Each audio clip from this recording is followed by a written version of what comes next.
엘리바스는 많은 친구들 가운데, 욥에 또 여기 나오는 특별히 3명의 친구들 가운데 성숙함의 대명사입니다.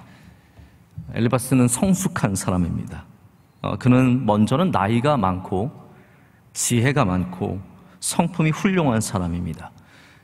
처음에 욥을 정죄할 때도 정죄는 했지만 그건 변치 않습니다. 엘리바스도 정죄는 했지만 그 행하는 정도가 세심하고 또 지나치게 폭력적이지 않았습니다.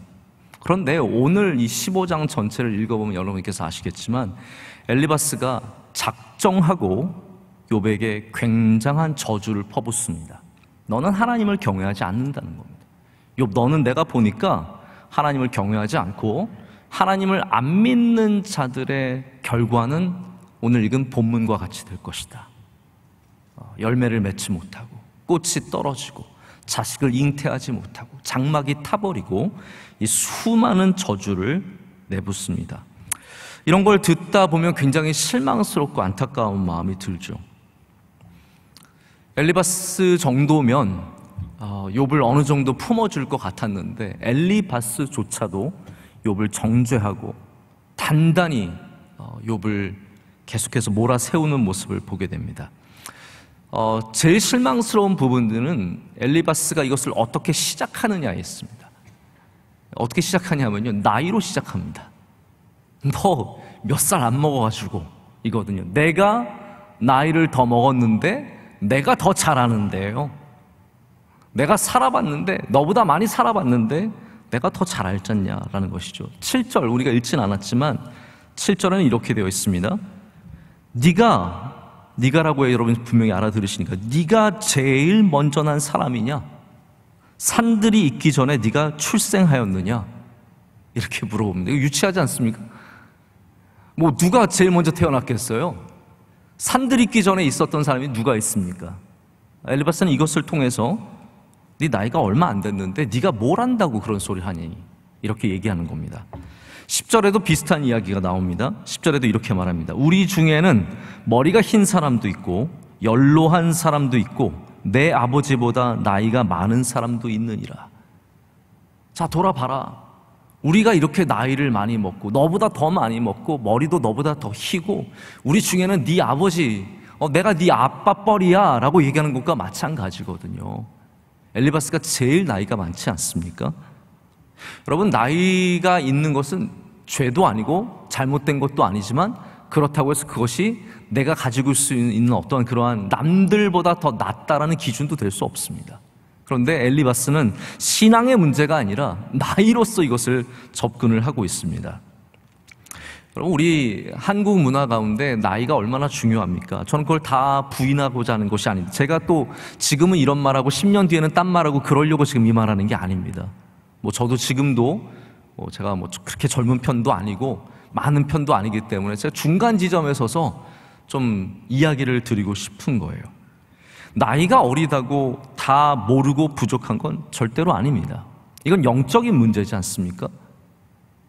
영적인 문제가 나이가 많다고 다 아는 것도 아니고 나이가 적다고 다 모르는 것도 아닙니다. 또 반대로 말하자면 나이가 많으신 분이 영적인 것으로 굉장히 클 수 있고요, 나이가 적어도 영적으로 굉장히 성숙해 있을 수 있습니다. 여러분, 만약에 나이가 절대적인 것이라면 어떻게 저같이 부족한 나이로서 서 있는 저의 설교를 듣고 견디실 수 있으십니까? 아마 교인들 중에 좀 불편하신 분들 계실 거예요. 내가 제 아빠 뻘인데 제 설교를 듣고 있자니, 내가 쟤보다 머리가 훨씬 더 흰데. 여러분, 저는 머리가 까말 뿐이지 제 주변에 제 나이에 흰머리 많은 사람도 많아요. 저희 교육부에서 봉사하시는 수많은 부장 집사님들, 부감 집사님들, 또 권사님들, 이런 분들이 우리 교육 전도사님들 27살, 8살, 많아봤자 31살, 2살 되는 그 전도사님들의 설교의 은혜를 정말로 많이 받습니다. 왜 그렇습니까? 하나님의 말씀은, 하나님에 대해서 아는 것은 때로는 나이와 전혀 상관없기 때문입니다. 우리가 얼마만큼 은혜를 누리느냐에 대한 부분이지 그냥 나이로서 해결되는 문제는 아닙니다. 물론 나이를 통해서 성숙해지는 부분들이 있습니다. 그래서 성숙함이 우리에게 주는 이익이 굉장히 큽니다. 여러분, 성숙해지는 저와 여러분이 되기를 간절히 소망합니다. 성숙한 사람들은 조급하지 않고 함부로 말하지 않고 배려할 줄 알고 인내할 줄 압니다. 성숙함이 이루는 일들은 정말로 아름답습니다. 성숙한 사람이 지나간 자리는 거기서도 향기가 납니다. 그래서 우리는 말씀을 통해 항상, 제가 설교할 때도 성숙함에 대해서, 성숙한 인격과 믿음에 대해서 얼마나 많이 강조하는지 모릅니다. 하지만 우리가 아무리 성숙해도, 이렇게 성숙의 대명사라고 할 수 있는 엘리바스라고 할지라도 오해하고 편견을 가지면 그 성숙함의 아름다움을 다 잃어버립니다. 편견에 휩싸인 능력 있는, 경력이 많은 사람들이 얼마나 많습니까?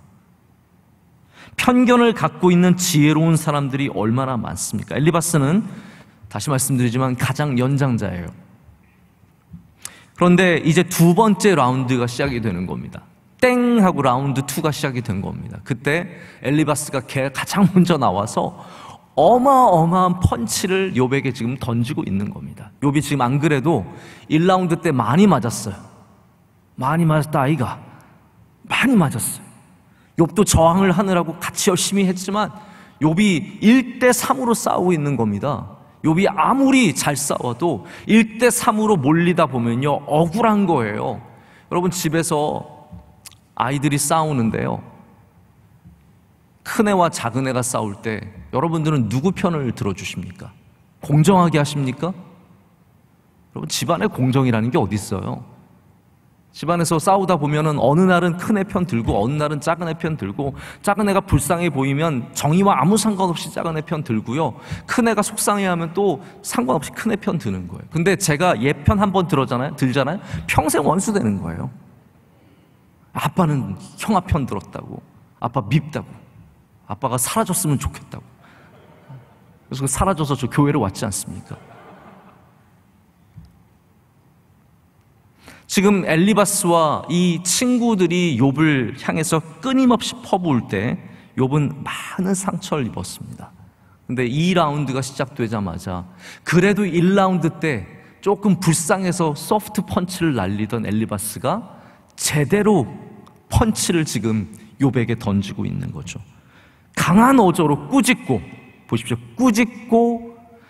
꾸짖기만 해도 속상할 때가 많죠. 억울한데 꾸짖으면 되게 속상합니다. 왜 이렇게 일을 하냐고, 왜 이따위로 하냐고 한마디만 하면 마음에 확 와서 박히는데 거기다 훈계를 합니다. 이렇게 하면 안 되고 이렇게 해야 된다고. 그러다가 저주를 퍼붓는 거예요. 넌 그렇게 하다가 망해서 죽을 거다. 너는 그래가지고 앞으로 어떤 일도 감당 못한다 하면서 저주까지 하면 이거 3종 세트로 얻어맞는 거거든요. 지금 욥에게는 3종 세트예요. 여러분, 하려면 하나만 하세요. 꾸짖든지 훈계하든지, 뭐 저주는 좀 좋은 건 아니니까. 그런데 엘리바스가 이 세 가지를 함께 퍼붓고 있습니다. 근데 엘리바스가 화가 난 이유가 있습니다. 왜냐하면 욥이 아는 척했다는 거예요. 네가 내 앞에서 아는 척해? 이거거든요. 네가 뭘 안다고 내 앞에서 아는 척을 해? 네가 정치를 뭘 알아? 네가 나만큼 살아봤어? 네가 경제를 뭘 알아? 네가 교회를 뭘 알아? 네가 총회를 뭐 알아? 하면서 네가 나만큼 살아봤어의 그 굉장한 자부심으로 화가 난 겁니다. 게다가 욥이 고분고분하게, 맞아요, 제가 죄가 많죠, 이러고 끝났으면 돼요. 여러분들 싫을 때 어떻게 합니까? 그래요, 제가 잘못했어요 그러잖아요. 잘못했다 그러세요? 아니죠. 우리는 잘못하지 않았어도 싸우기 싫으면, 그래 여보 제가 잘못했어요, 그러는 거죠. 그 잘못한 표정 하나도 없어도 그냥 싸우기 싫어서 그렇게 말을 하는 건데, 욥은 그것조차 하지 않은 거예요.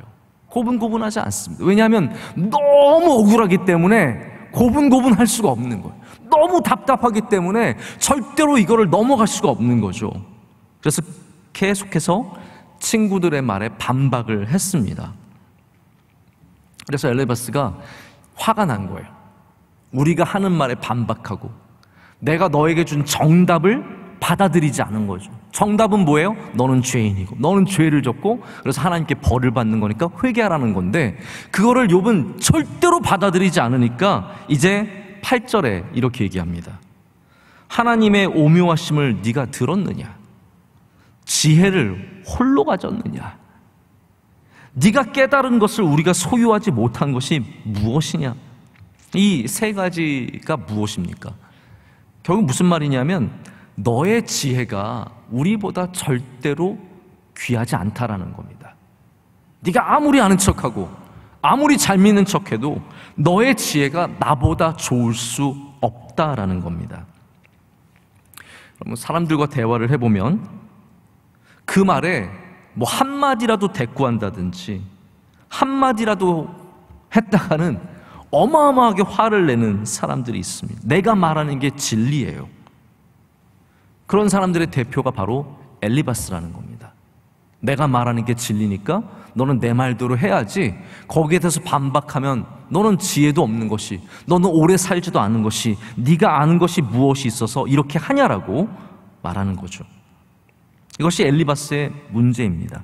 남의 인생들마저 마치 내가 다 아는 것처럼, 그들의 인생의 답을 갖고 있는 것처럼 행동하는 거예요.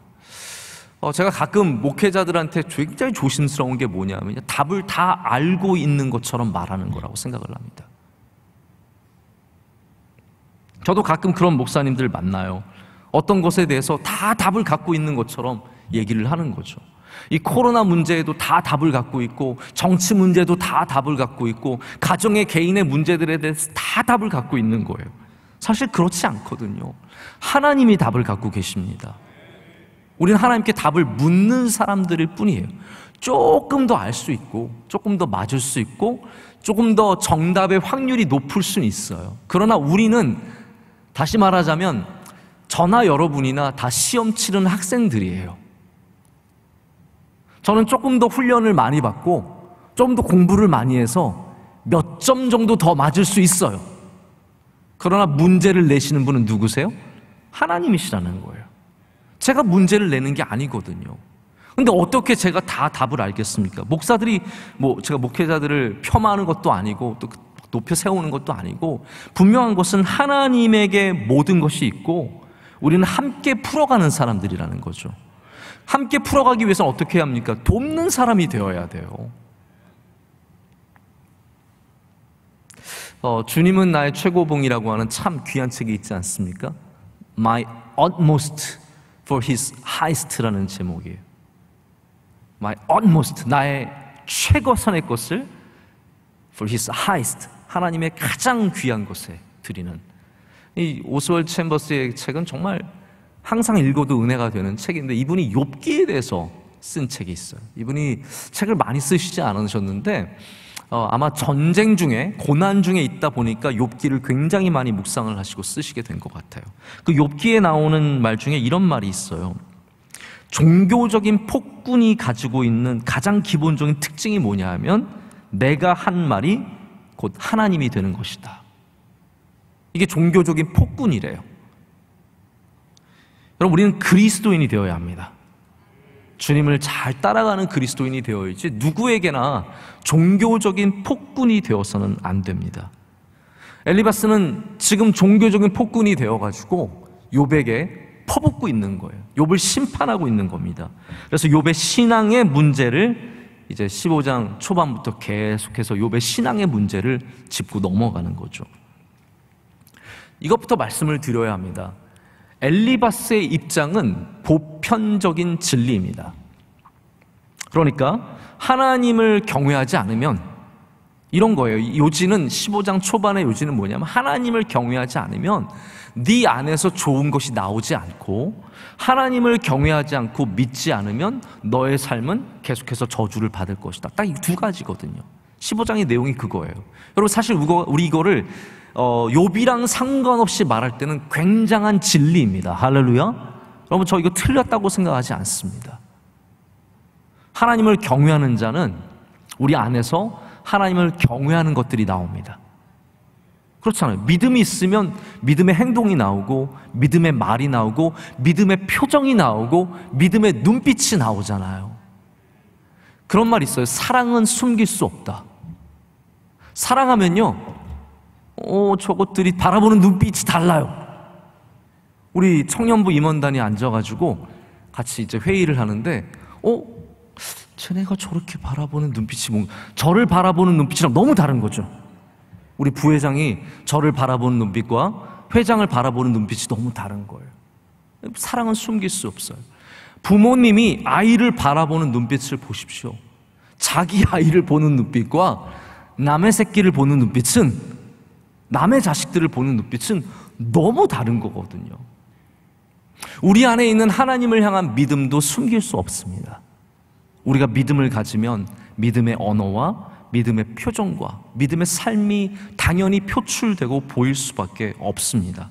이것이 정답이지만 지금 엘리바스는 뭐라고 단정하고 있냐면요, 너는 하나님을 경외하지 않으니까 네 입에서 하나님을 경외하는 말이 나오지 않고 온갖 악한 것들이 나온다는 거예요. 지금 엘리바스가 계속해서 욥의 이야기를 들으면서 깨닫게 된 건 뭐였냐면, 욥이 말하는 모든 것들은 헛된 것들이고 잘못된 것들이고 악한 것들이에요. 다 죄의 결과물들이에요. 그러니까 엘리바스는 생각하기를 욥 안에 죄가 많으니까, 하나님을 경외하지 않으니까 이 온갖 나쁜 것들이 계속해서 끊임없이 나온다라는 거죠. 이게 4절부터 6절까지의 이야기입니다. 너는 하나님을 경외하지 않고, 여기 보면 묵도하기를 그쳤다라고 하거든요. 묵도라는 것은 기도와 회개를 말합니다. 여기 안에서 말씀을 드릴 때는 기도와 회개를 말하는, 너는 기도도 안 하고 회개도 안 하고, 그러니까 너는 그렇게 말하는 거야 라고 얘기합니다. 이제 너의 입이 죄악의 가르침을 받았고 내 안에서 나오는 것이 다 간사하다라고 정의를 내리고 있습니다. 여러분, 여기 한번 생각을 해보십시오. 그럼 욥 안에 정말 하나님을 경외하는 마음이 없었습니까? 아닙니다. 욥은 의로운 사람이에요. 다른 의미에서 의로운 것이 아니라 하나님을 경외하기 때문에 믿음으로 말미암아 의로운 사람이에요. 할렐루야.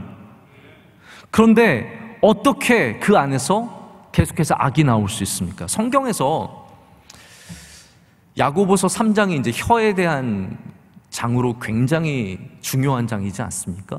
우리가 1년에 한두 번은 야고보서 3장을 묵상하는 게 좋습니다.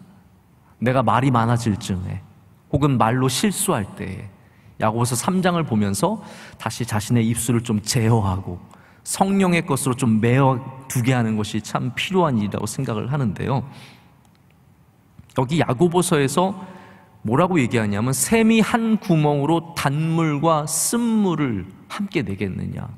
이것이 성경이 갖고 있는 굉장히 중요한 관점입니다. 한 입에서 찬송과 저주가 함께 나올 수 없다라고 얘기를 하거든요. 다시 말하자면 우리 안에 성령께서 계시면, 우리 안에 하나님께서 거하시면, 우리가 예수 안에 거하고 예수님께서 우리 안에 거하시면 우리는 우리 안에서 선하고 아름다운 것들을 만들어내게 되어 있습니다. 그것을 함께 하지 않는다는 거죠. 그래서 엘리바스도 사실 이 맞는 표현을 하는 겁니다. 네가 말하는 것이 다 악하니까 네 안에는 하나님에 대한 경외가 없다라고 말하는 것이죠. 그러면 여기 궁극적인 질문이 있습니다. 욥은 신앙이 없는 사람입니까? 아니면 엘리바스가 잘못 본 겁니까? 우리는 알죠. 엘리바스가 잘못 본 거예요. 우리는 압니다. 엘리바스가 잘못 본 거예요. 그렇다면 여기 이런 굉장히 중요한 명제가 있는 겁니다. 우리도 잘못 볼 때가 있지 않겠습니까? 여러분, 사람이 우리를 잘못 볼 때 얼마나 서운하고 억울하고 답답합니까?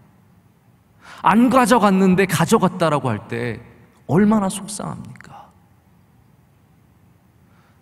이 의심병이 있으면요, 이게 굉장히 정신병 초기 증상이기도 하고 강박증이기도 하고 여러 가지 현상들이 있고, 또 악한 영의 시험일 수도 있겠지만, 의심병이 있으면 남을 그렇게 의심합니다. 뭐 가져갔다고 꼭 생각을 하고요, 하나만 없어도 가져갔다고 생각을 해요. 저는 우리 사무실에서 여러 사람이랑 같이 일하는데 뭐가 없으면 내가 어디다 뒀을까 생각을 하지 누가 가져갔다는 생각은 지금까지 단 1000번 있어도 한 번도 해본 적이 없는 것 같아요. 그런데 이 안에 의심이 들어가고 잘못 들어가게 되면 1000번 있으면 1000번 누가 가져갔다고 생각을 하는 거죠. 그거를 매일 당한다고 생각을 해보세요. 얼마나 억울하고 속상하겠습니까? 그렇다면 우리는 남을 바라볼 때 얼마나 우리의 기준과 우리의 생각대로 판단하고 있으며 얼마만큼 우리가 모를 수 있다는 것에 대해서 생각을 해보겠습니까? 욥기는 욥에 대한 억울함만 가르치는 것이 아닙니다. 욥을 바라보는 시선들에 대해서 우리에게 가르쳐 주는 겁니다. 이 친구들이 욥을 바라본 것처럼 우리가 그렇게 모든 믿는 사람들을 하나님의 주권 속에 있는 사람들을 다 판단하지 말라라는 거죠. 제가 하나님의 인도하심을 받는 만큼 여기 있는 여러분들도 하나님의 인도하심을 받고 있잖아요. 그런데 어떻게 제가 다 일일이 판단해서 당신은 죄 때문에 다 그렇게 말할 수 있겠습니까?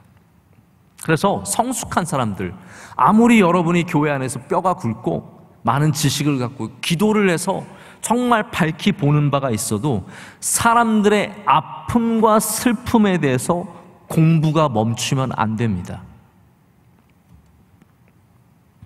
다시 말씀드립니다. 슬픔과 애통의 공부가 멈추면 안 됩니다. 예수님께서 우리 팔복에 가장 사모하는 말씀 중에 하나가 무엇입니까? 애통하는 자는 복이 있나니 그들이 위로를 받을 것이며. 저는 그걸 약간 좀 변형시켜서 이렇게 말씀을 드리고 싶어요. 정죄하지 않고 함께 애통하는 자는 복이 있나니 그들이 정죄받지 않는 위로를 받을 것이며. 할렐루야. 제가 오늘도 몇 분 목사님을 만나고 왔는데 이제 그분들 중에 굉장히 정말 많이 어려웠던 목사님 교회, 그 교회에서 일했던 부목사로 있었던 목사님이 계세요. 제가 그래서 참 너무 안 됐던 거예요. 그 교회가 끊임없이 막 사람들이 공격하고 뒤집으려고 그러면서 너무 어려웠던 걸 생각하니까 제가 너무 마음이 아픈 거예요. 왜 이렇게 우리나라 그리스도인들이 다른 교회를 너무 정죄하고 자신이 다 아는 것처럼 사실관계를 다 알고 있는 것처럼 그냥 생각하고 그렇게 공격하는 모습이 너무 안타까운 거죠. 여러분, 우리는 정죄하지 않고 함께 애통할 줄 알아야 합니다. 그래야 하나님께서도 우리를 정죄하지 않고 우리를 위로해 주실 수 있습니다. 문학평론가인데 신영철 씨라는 분이 있습니다. 이분이 책 제목이 슬픔을 공부하는 슬픔이라는 책이 있습니다. 슬픔을 공부하는 슬픔. 이분의 이야기는 그거예요. 우리가 다른 사람들의 슬픔에 대해서 불편해하면 안 된다는 거죠. 우리가 이제 다른 사람들 슬픔을 오래 갖고 있으면 이제 그만 좀 처음에는 막 위로하다가 이제 그만 좀 그러라고 막 짜증내고 나중에 화내거든요. 그게 지금 욥에게도 마찬가지거든요. 욥의 친구들이 처음에는 슬픔을 공감해주고 아파했지만 막상 욥이랑 이야기를 시작하면서 어떻게 됩니까? 욥을 공격하기 시작하는 거예요. 욥에게 가장 많은 비난을 퍼붓는 사람들이 이 함께 울어주던 사람이에요. 그래서 우리 이 사회에도 보면 처음에는 함께 슬퍼해 주다가 나중에는 화내는 사람들이 된다는 거죠. 우리가 느끼는 느낌만으로는 슬픔을 제대로 우리가 이해해주고 공감해주기 쉽지 않다는 겁니다. 그래서 타인의 이 슬픔을 이해하려고만 하지 말고 공감하려고만 하지 말고 공부를 하라는 거예요. 그래야 우리가 조금 더 그 슬픔에 동참할 수 있는 사람들이 된다고 얘기합니다. 이번에 책에 이런 얘기가 나와요. 철학자인데 이제 루소가 있지 않습니까? 루소는 들어보셨죠? 프랑스 철학자인데 제가 옛날에 공부했던 굉장히 이제 철학의 흐름에 대한 공부가 있었는데 이제 로맨티시즘이 나왔다가 로망주의가 나왔다가 거기서 이제 계몽주의로 들어가는데 계몽주의의 가장 중요한 철학자 중에 하나가 루소예요. 루소가 뭐라고 얘기를 하냐면요. 이 폭군도 극장에서는 타인의 불행을 보면서 눈물을 흘릴 수 있다라고 말합니다. 이게 무슨 얘기냐면 요즘 영화로 말하자면 영화를 보면서 제가 이런 표현이 적절한지 모르겠어요. 김정은도 눈물을 흘릴 거라는 거죠. 이해가 되세요? 김정은도 나 이러다 또 뭐 큰일 나는 거 아닌가 모르겠는데 말해도 괜찮은가 모르겠어요. 요즘 겁나가지고 이런 게 목사가 너무 쫄면 안 되는데 제가 큰일 났습니다. 어쨌든 북한의 김정은 국방위원장도 그분도 영화를 보면서 슬픈 장면이 나오면 분명히 울 거라는 거예요. 그러니까 남의 슬픔에 대해서는 감정이 있다고 해서 그 사람이 정말로 슬픔을 갖고 있는 사람이냐면 아니라는 거죠. 자기가 누군가에게 누구를 죽이라고 할 때는 슬프지 않다는 거예요. 자기 고모부를 처형하라고 해놓고 하나도 안 슬픈 거예요. 나 계속 이런 얘기 해도 되는 모르겠어요. 자기 형을 암살하라고 해놓고 그건 안 슬픈 거예요. 그러니까 폭군도 굉장히 슬픔을 느낄 수 있지만 그것이 실제 자기가 행할 때는 아무렇지도 않은, 자기가 야기한 슬픔 앞에서는 목석 같다라고 표현을 합니다. 뭐 제가 이런 얘기를 들으면 여러분이 여러 생각을 하실 수 있으실 거예요. 정치인들의 모습에 대해서도, 정의에 대해서 그렇게 남의 정의에 대해서 사사건건 따지는 사람들이 자기가 행하는 정의 앞에서는 목석 같은 마음을 갖는 것과 똑같은 이야기입니다. 자, 보십시오. 엘리바스가 굉장히 중요한 부분이에요. 엘리바스가 욥에게 와서 울어줬을 때 엘리바스는 삼자예요. 욥을 보면서 너무 슬퍼 보이는 거예요. 다 이렇구나. 불쌍하구나. 저 어떻게 하냐. 내 친구인데. 아내 빼놓고는 다 살아. 몸도 저 모양이 돼서 얼마나 힘들까. 그런데 막상 욥을 만나서 자기가 야기하는 말에 대해서는 하나도 안 슬픈 겁니다. 자기가 던지는 돌에 대해서는 전혀 슬픔이 없는 그런 사람이 되어버리고 말았다는 겁니다. 이게 C.S. 루이스가 스크루테이프에서 편지에서 쓰는 그 책에서 쓰는 내용과 굉장히 흡사합니다. 마귀가 우리에게 어떤 마음을 주냐 하면요, 저 아프리카에 있는 아이들에 대해서는 굉장한 동정심을 갖고 울게 만들지만 내 옆에서 굶고 있는 아이들에서는 아무 신경도 안 쓰게 만든다는 거예요. 엘리바스는 굉장히 잔인한 사람이 되어버리고 말았습니다. 여러분, 그리스도인들은 잔인해지면 안 됩니다. 할렐루야. 이거 굉장히 중요한 겁니다. 우리 그리스도인들은 던지는 말이나 행하는 행동이나 남을 판단하는 것에 있어서도, 저주하는 것에 있어서도 이렇게 잔인해지면 안 되는 거예요. 그런데 엘리바스는 지금 욥에게 너의 최후는 이럴 것이다 라고 경고하고 있습니다. 이게 얼마나 무서운 말입니까? 제가 일부분만 본문으로 우리가 말씀을 읽었는데 이런 얘기예요. 너같이 교만하면, 하나님을 대적하면 이러한 일들이 너에게 벌어질 것이다 라고 저주를 합니다. 그런 사람들은 다 이런 저주를 받는다 라고 말하는 것이 가지가 푸르지 못하다. 그 외에도 많지만 가지가 푸르지 못하다, 포도 열매가 익기 전에 떨어진다. 우리로 말하자면 뭐예요? 사과가 익기 전에 떨어진다, 감이 익기 전에 떨어진다, 이거예요. 감람꽃이 떨어짐과 같다. 여러분, 감람꽃도 굉장히 작지만 예쁘게 핍니다. 꽃이 떨어지면 어떻게 됩니까? 열매가 안 맺히죠. 감람꽃이 떨어짐과 같다. 자식을 낳지 못한다. 장막이 불탈 것이다. 여기부터 굉장히 사심이 들어가 있는 거예요. 장막이 불탈 것이다. 이거 자기 집 다 타버렸거든요. 끊임없는 재난과 아픔을 당할 것이다 라고 엘리바스는 지금 저주를 퍼붓고 있습니다. 그럼 반대로 말하자면 이런 장막이 불탄 욥은 하나님을 대적한 사람입니까? 정말로 하나님 앞에 죄가 많은 사람입니까? 우리는 죄가 없어서 집이 안 불타고 있습니까? 자식이 죽은 사람은 그런 겁니까? 자식을 낳지 못한 사람은 그런 겁니까? 재난을 당한 사람은 그런 겁니까? 우리 재난이 있을 때마다, 자연재해가 있을 때마다 이 신정론에 대해서 하나님이 얼마만큼 거기에 대한 책임을 갖고 있는가에 대해서 많은 논쟁이 있습니다. 물론 하나님께서 그 가운데 하나님의 크신 뜻 가운데서 뭐 심판을 하실 때도 있으시겠죠. 근데 여러분, 그 안에 정말 믿음 좋은 사람들이 함께 죽었다면 어떡하겠습니까? 그냥 9/11이 이제 9월 11일 곧 다가오잖아요. 우리는 이제 9월 11일 별 감흥이 없는데 미국에서는 9/11이라고 하는 건 큰 중요한 숫자거든요. 이 9월 11일 테러 사건이라면 그때 사라졌던, 흔적도 없이 사라졌던 수천 명의 사람들, 빌딩이 무너지면서 정말 머리털 하나 찾을 수 없는 그 수많은 사람들 가운데 독실한 크리스천들이 얼마나 많겠습니까? 그러면 그것이 뭐 물질주의적인 타락한 미국에 대한 그냥 심판입니까? 거기에 있는 수많은 아픔들은 그냥 부수적 피해, 콜레터럴 데미지겠습니까? 제가 여기 교회사적인 몇 가지 예를 한번 들어드리겠습니다. 제가 이제 조나단 에드워즈를 공부를 참 흥미롭게 그리고 또 오래 많이 한 편입니다. 근데 에드워즈는 여러분께서 잘 아시겠지만 집안 자체가 굉장히 훌륭한 집안이에요. 그의 사위가 있었는데 에런 버라고 하는 사위가 있었어요. 근데 일찍 죽었어요. 근데 그 사위는 원래 프린스턴 대학교의 총장으로 내정되어 있던 사람이에요.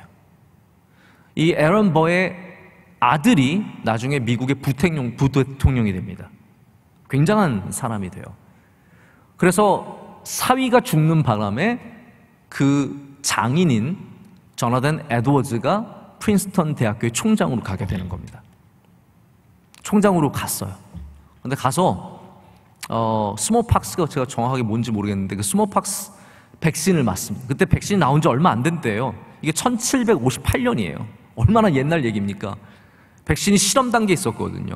백신을 맞았는데 그 백신의 부작용으로 2달 만에, 취임한 지 2달 만에 조나단 에드워즈가 죽습니다.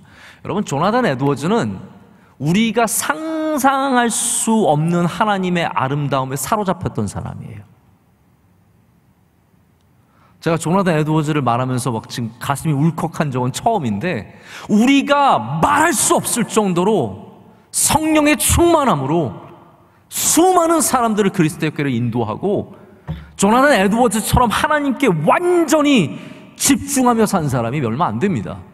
매일 하나님 생각과 하나님의 크심과 아름다우심과 하나님의 역사와 인도하심과 그 모든 것들을 날마다 묵상하며 그것을 기쁨으로 알고 살았던 사람인데, 여러분, 그는 55세에 백신 부작용으로 죽었습니다. 에드워즈가 뭐 죄를 졌을 거야.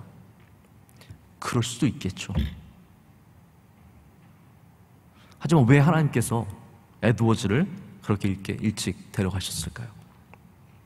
죄 때문만이겠습니까? 제가 근래 읽었던 전기 가운데 가장 흥미로웠던 전기가 스펄전 목사님 전기였습니다. 굉장히 재밌게 읽었어요. 우리는 스펄전 목사님, 이 전설적인 설교자의 삶에 설교만 생각을 하지만 스펄전 목사님은요, 병이 많았던 사람이에요. 우울증도 많았던 사람입니다. 그래서 이분은 날씨만 안 좋아. 영국의 날씨가 얼마나 안 좋습니까? 우린 뭐 안 좋다고 들어서 알고 있죠. 사실 잘 모르지만 안 좋대요. 그러니까 이분은 늘 프랑스 남부로 휴양을 가지 않으면 살 수 없을 정도로 약한 분이었고 병도 많았어요.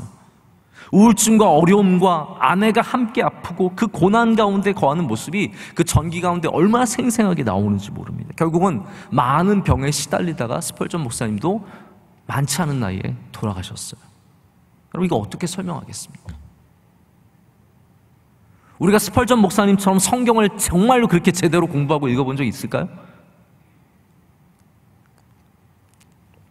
원로 목사님의 은사이시면서 평양신학교를 세우신 마페 목사님의 아들 사무엘 마페 목사님이 계십니다. 이분이 이제 설립자 마페 목사님의 아들이신데 한국에서 이제 신학교에서 교수로도 계셨고 원로 목사님도 가르치셨어요. 그래서 미국에 갔을 때 프린스턴 신학교에 계셔서 제가 늘 뵈면서 너무 인자하신 분이세요. 지금도 너무 생생해요. 돌아가신 지 몇 년 됐는데 백수를 누리고 돌아가셨어요. 사모님도 아이린 사모님이라고 두 분이 너무 똑같으세요. 빼빼 마르시고 키가 다 크신 분들인데 정말 아름다운 분들이세요. 그런데 그 두 분은 자녀가 없었어요.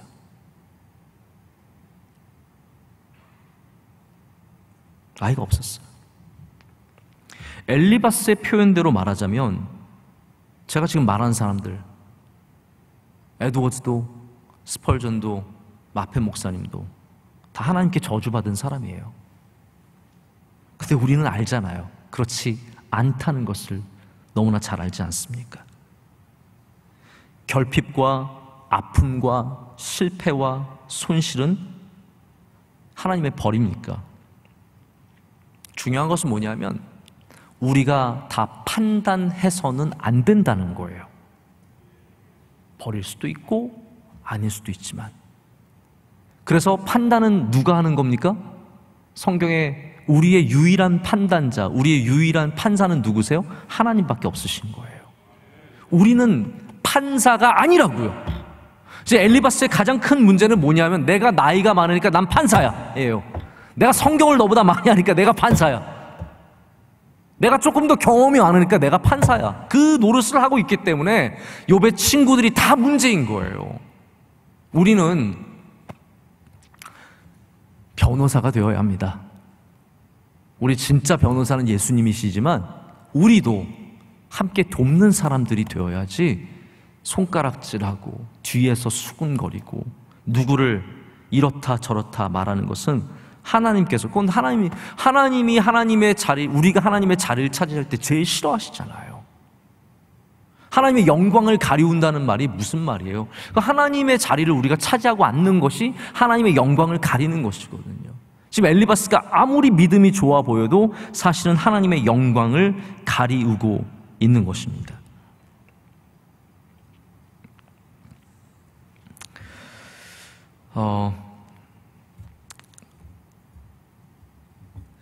우리의 믿음의 모습이 참 중요한 것 같습니다. 믿음이 있는 사람들은 그렇기 때문에 우리에게 있는 실패와 좌절과 손실, 결핍, 아픔, 이 모든 것을 하나님의 벌로만 여기지 않습니다. 그래서 믿는 자들은 실패가 와도 절대로 믿음을 버리지 않습니다. 이것이 믿는 자와 안 믿는 자의 가장 큰 차이점이죠. 어려움이 왔을 때 완전히 믿음을 버리는 사람들도 우린 종종 보게 됩니다. 교회 떠난 분들 중에 그런 분들도 많아요. 야, 교회 나갔는데 나한테 좋은 일이 하나도 안 생기더라. 그런 거 있잖아요. 왜 기도하면 다 들어준다면서 왜 기도 제목 냈는데 지금 여기도 기도 제목 엄청 쌓여 있거든요. 왜 다 안 들어줘? 그러면서 그냥 싹 떠나버리는 거예요. 믿음이 있다는 것은 절대로 손해와 실패와 결핍이 우리의 신앙을 좌우하지 못하게 하는 것입니다. 여러분, 어려운 일을 당해도 믿음을 지키시길 축복합니다. 그것이 하나님의 벌이 아니기 때문입니다. 여러분, 믿는 자에게 일어나는 일들은 하나님의 뜻 안에 있을지라도 그것이 하나님의 벌이 아니에요. 하나님께서 참으시며 인내하시며 하나님의 여러분의 삶을 분명하게 선하게 인도해 주실 줄로 믿습니다. 건강한 그리스도인들은 시험을 당해도 빨리 자기 믿음의 자리로 돌아옵니다. 이 회복력이 사실은 굉장히 중요한 거거든요. 우리가 이제 리질리언스라고도 표현을 하는데 회복 탄력성이라는 게 있습니다. 마음이 건강한 사람들은 잠깐 그러니까 짜증이 안 나는 사람은 아마 한 명도 없을 거예요. 여러분도 살다 보면 좀 짜증이 나잖아요. 우리 여기 천사들만 모아놔가지고 설교하기 정말 힘든데요. 네? 어떻게 그런 표정을 지으시죠? 나는 짜증 한 번도 안 나는데. 짜증 날 수 있잖아요. 힘들 때 있잖아요. 남들에 대해서 불평이 생길 때가 있잖아요. 그런데 믿음 있는 사람들은 어떻습니까? 빨리 다시 믿음의 자리로 돌아오는 거예요. 그게 우리를 붙잡지 못하게 하고 우리를 끌고 가지 못하게 하는 거예요. 미움이 나를 끌고 가면 이미 믿음의 자리에서 벗어난 거예요. 빨리 제자리로 돌아와서 다시 하나님 신뢰하며 나가야 되거든요. 불평이 나를 계속해서 끊임없이 끌고 간다. 그거 굉장히 위험한 사인입니다. 다시 우리 영적인 자리로 돌아와야 합니다. 믿음도 마찬가지예요. 여러분, 건강한 믿음을, 건강한 영을 가진 사람들은 때로는 하나님에 대해서 마음이 아플 수도 있고 슬플 수도 있고 괴로울 수도 있고 하나님에 대해서 불평도 할 수 있겠지만 다시 빨리 그 믿음의 자리로 돌아오는 거예요. 그래서 다윗을 보면은 시편 쓰다가 항상 다시 믿음의 자리로 돌아와서 주는 나의 산성이시오 나의 구원자시오 찬양하지 않습니까? 예배의 자리가 바로 그러한 자리인 줄로 믿습니다. 우리가 잠깐씩 섭섭하고 속상한 일이 생기고 실패하고 괴로우면 하나님 왜 저는 왜 복을 안 주시고 그러다가도 다시 또 돌아와서 하나님 앞에 예배하고 은혜 받고 다시 힘을 얻는 것, 그게 건강한 그리스도인의 아름다운 모습이라는 겁니다. 제가 이제 마지막 한 곡지만 더 말씀을 드리고 말씀을 맺으려고 합니다. 그래서 우리는 겉으로 보이는 것의 한계를 넘어서야 합니다. 이번에도 우리 9월 특별 새벽 집회를 통해서 영적 회복의 말씀을 통해서 우리 안이 얼마나 중요한지를 우리 말씀을 은혜를 많이 나누지 않았습니까? 겉으로만 사람을 절대로 판단해서는 안 됩니다. 다시 말씀드리자면 육적으로 조금 잘 됐다고 그 사람 다 복을 받은 거 절대로 아닙니다. 반대로 말하자면 육적으로 조금 약할지라도 그 사람이 절대로 저주 속에 있는 것도 아니라는 것이죠. 예수님께서도 분명히 거기에 대해서 선을 그으셨습니까? 태어날 때부터 병든 사람, 태어날 때부터 장애가 있는 사람, 예수님께서는 그것이 그의 죄가 아니라 그의 부모의 죄도 아니고 하나님께서 영광을 받으시기 위함이라고 말씀합니다. 그게 무슨 말입니까? 하나님께서 영광을 받으시겠다는 말은요, 하나님의 뜻 안에 있다는 뜻이에요. 하나님께서 그것을 뜻하신 바 안에 있다라는 말입니다. 그래서 우리는 겉으로 보이는 것의 한계를 반드시 넘어서야 합니다. 제가 책을 산 지는 오래됐는데 잘 읽지 못해서 오디오북으로 요즘 듣고 있는 책이 있는데 타인의 해석이라는 책이 있어요. 이걸 쓴 분이 이제 말콤 글래드웰이라고 하는 유명한 저자죠. 근데 이분의 주장은 때로는 이렇게 좀 서로 부딪힐 때가 있어요. 왜냐하면 이분이 옛날에 쓴 책 중에 블링크라는 책이 있는데 거기 보면은 사람은 우리 안에 어느 정도의 그 직관력이 있어서 5초면 10초면 사람을 파악을 많이 한다는 거예요. 그래서 딱 만나보면 느낌이 팍 오는 게 있는 거죠. 그래서 뭐 조사 결과를 내자면 한 5분 동안 부부가 얘기하는 것을 딱 보기만 해도 이 사람들이 10년 내에 헤어질 것인가 아닐까를 판단하는 게 거의 70% 80% 맞는 그런 실험 결과도 보여줍니다. 근데 이 타인의 이해는 전혀 반대의 이야기예요. 우리가 겉으로 보는 정보들이 얼마나 왜곡될 수 있는가에 대한 이야기입니다. 여기 표지에 뭐라고 적혀 있냐면, 왜 우리는 모르는 사람을 안다고 착각해서 비극에 빠질까? 남을 잘 모르는데 우리가 다 안다라고 생각해서 비극에 빠진다라는 겁니다. 여러분, 이거 굉장히 중요한 얘기입니다. 요즘에 뭐 뉴스에 나오는 이런 사람 저런 사람, 여러분 뉴스 보고 내가 그걸 다 안다고 생각하지 마세요. 정말입니다. 제가 당해봤잖아요. 당해보고 나니까 이게 참 굉장히 동전의 양면이 있을 수 있다는 생각을 많이 해보게 됩니다. 그래서 저는 누가 당하고 있으면 그냥 그럴 수 있다는 생각은 하지만 곧이곧대로 다 제가 안다라고 생각하지는 않습니다. 우리가 모르는 이야기도 굉장히 많다는 거죠. 여기서 이제 어떤 이야기가 나오냐면, 이것도 되게 재밌는 이야기예요. 우리 영화를 보면은 거짓말하는 사람은 어때요? 여러분, 거짓말하는 사람은 어떠한 특징들을 갖고 있냐면 연기자들이 반드시 이걸 연기합니다.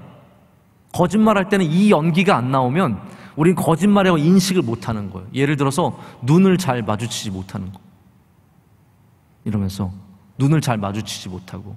저는 제가 지난번에도 한번 이런 농담삼아 말씀드린 적이 있는데, 저희 아내가 거짓말을 하나도 할 줄 모르거든요. 그래서 제가 뭐라고 물었을 때 눈이 흔들리기만 해도 전 알아요.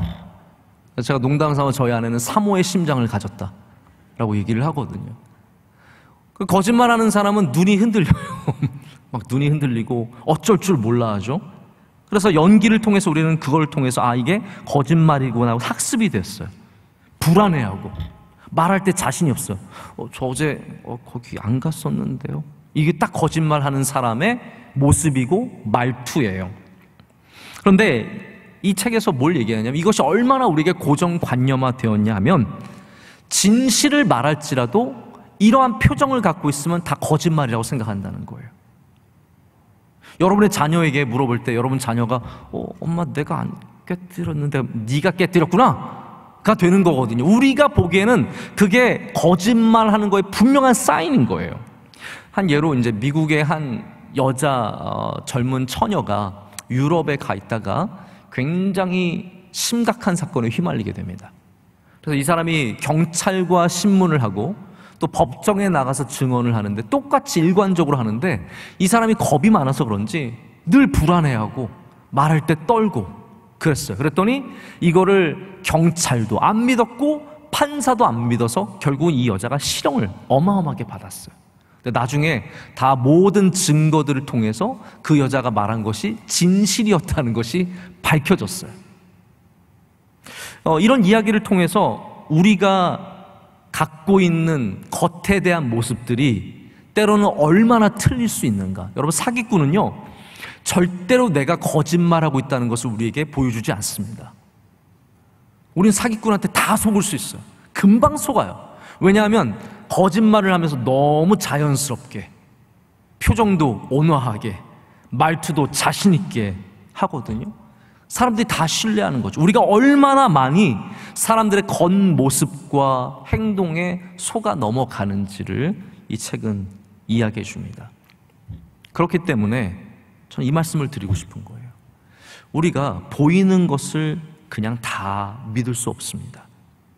그러면 누군가의 아픔과 그 아픔의 원인도 내가 다 아는 것으로 결론내어서는 안 된다는 말입니다. 엘리바스처럼 네가 하나님 잘 안 믿으니까 너는 그렇게 악한 말만 하고, 그러니까 너는 저주받아 마땅하다라고 그렇게 쉽게 말해서는 안 됩니다. 야, 저 사람 게을러. 내가 저럴 줄 알았어. 저 딱 게으르게 생겼잖아.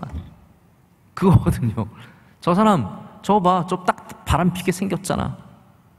저 사람 지난 주일날 교회 빠졌어. 그러니까 저렇게 사고를 당한 거야. 우린 너무나 쉽게 사람들을 판단해 버립니다. 단정적인 결론이 아니라 우리는 다시 말씀드리지만 함께 애통하는 공부를 할 줄 알아야 합니다. 할렐루야. 공부 잘하는 학생들이 되시길 바랍니다. 남의 슬픔과 남의 아픔에 판사가 되기 전에 우리 말씀을 통해서 그들의 아픔이 얼마나 괴로운지 힘든지 그 슬픔 안에서 우리 다시 그 아까 말씀드렸던 종교인 폭군 같은 종교인이 되지 말고 그리스도인이 되어야 합니다. 여러분, 예수님은 어떠한 분이십니까? 자, 이걸 말씀드리고 말씀을 맺으려고 하는데요. 예수님은 어떤 분이십니까? 예수님은 우리의 아픔에 어떻게 대해 주셨습니까? 예수님은 사람들의 죄에 대해서 어떻게 대해 주셨습니까? 예수님은 나병 환자를 어떻게 대하셨습니까? 너는 저주받아 마땅하다였습니까? 예수님께서는 혈루병 걸린 여인을 어떻게 대하셨습니까? 예수님은 38년 된 병자를 어떻게 대하셨습니까? 그게 예수님께서 대하신 그러한 모습이라면 우리도 엘리바스가 아니라, 이 잘 믿는 척하는 엘리바스가 아니라 우리도 예수님의 모습을 닮아야 할 줄로 믿습니다. 죄 많은 사람 앞에서, 병들고 실패하고 신음하고 괴로운 사람들 앞에서 우린 더욱더 주님을 공부해서 슬픔을 공부하는 슬픔이 아니라 예수님을 공부하는 슬픔이 될 때 우리를 통해서 많은 사람들이 위로를 얻고 힘을 얻고 다시 주님께로 가까이 나아가게 될 줄로 믿습니다.